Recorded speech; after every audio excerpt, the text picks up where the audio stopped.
পান্তা ভাত একটি গাজানো ভাতের খাবার। বাংলায় এর ইতিহাস রয়েছে দীর্ঘ, যার শিকড় ১৭০০ শতকের। রেফ্রিজারেটরের অভাবে রান্না করা ভাত সংরক্ষণের একটি উপায় হিসেবে এটি আবির্ভূত হয়েছিল এবং জনগণের, বিশেষ করে কৃষক ও শ্রমজীবী মানুষের জন্য এটি একটি প্রধান খাবার ছিল। তবে সারা বাংলায় এই পান্তা ভাত এখন ফ্যাশন ফুড হয়ে গেছে।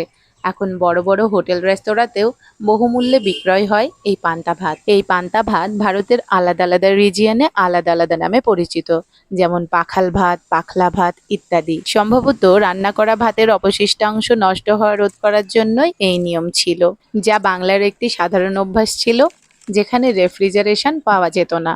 এক পর্তুগিজ ধর্মপ্রচারক ফ্রে সেবেস্তিয়ান ম্যানরিক ১৭০০ শতকে বাংলার বিবরণে উল্লেখ করেছেন এই পান্তা ভাতের।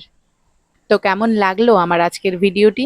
যদি ভালো লাগে লাইক, কমেন্ট, শেয়ার, সাবস্ক্রাইব আর ফলো করে পাশে থাকবেন। সবাই ভালো থাকবেন, সুস্থ থাকবেন। Thank you so much.